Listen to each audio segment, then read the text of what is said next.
गुजरात में राज्यसभा चुनाव का गणित किसके साथ? क्या 3 साल पुराना इतिहास दोहराया जा रहा है? 2017 में चाणक्यों की चाल का गवाह बना था गुजरात। कांग्रेस के इस्तीफों की झड़ी, बीजेपी को मिलेगी रेवड़ी।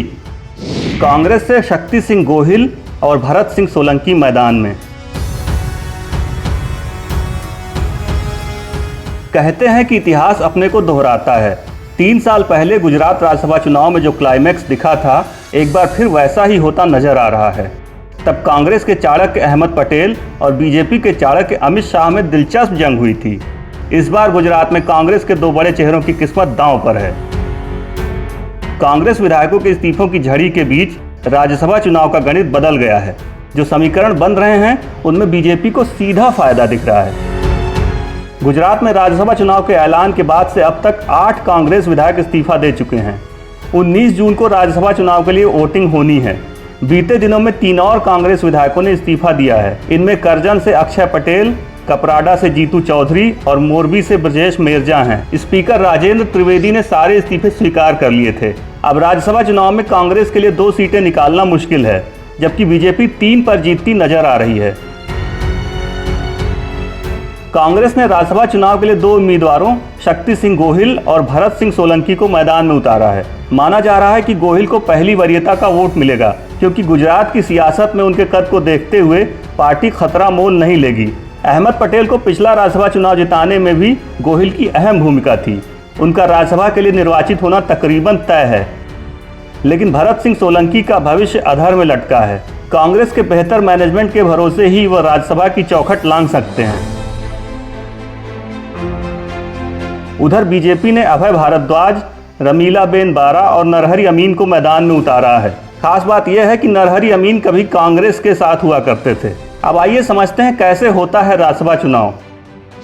गुजरात में एक राज्यसभा सीट का जादुई आंकड़ा 35। कांग्रेस विधायकों के इस्तीफों से बिगड़े समीकरण, नहीं तो पहली वरीयता के 37 वोट जरूरी होते।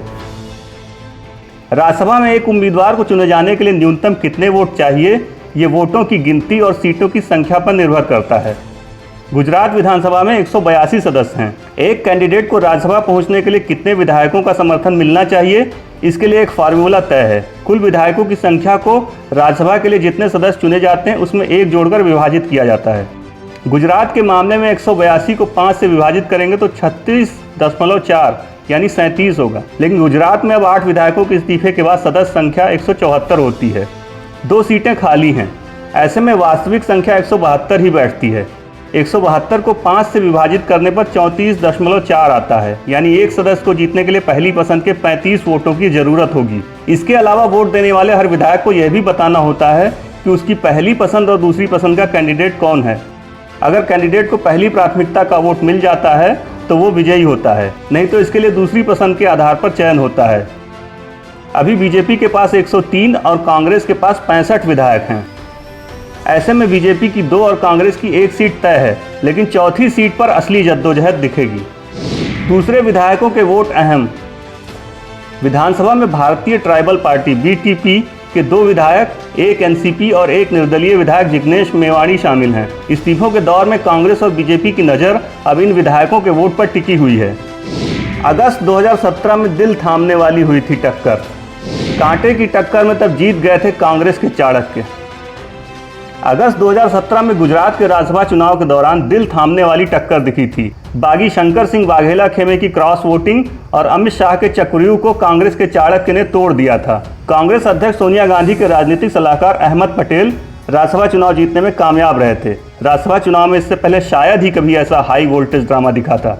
अमित शाह के अलावा स्मृति ईरानी भी इस चुनाव में विजयी रहीं, लेकिन पटेल की जीत ने बीजेपी के जश्न को फीका कर दिया था। शाह और स्मृति की जीत तय थी। असल पेच पटेल और कांग्रेस के बागी बलवंत सिंह राजपूत के बीच मुकाबले को लेकर था। बलवंत को बीजेपी ने टिकट देकर पटेल के खिलाफ उतारा था। हालांकि 2 कांग्रेस विधायकों राघव जी पटेल और भोला भाई गोहिल के वोट कैंसिल होने से गेम पलट गया। कांग्रेसी विधायकों के वोट चुनाव आयोग ने रद्द कर दिए थे। तब शक्ति सिंह गोहिल ने ही बागी विधायकों के वोट सार्वजनिक करने पर सवाल उठाए थे। ऐसा करते ही राज्यसभा पहुंचने के लिए मैजिक नंबर 45 से घटकर 44 रह गया। पटेल को 44 ही वोट मिले और वो राज्यसभा चुनाव की सबसे दिलचस्प जंग जीत गए।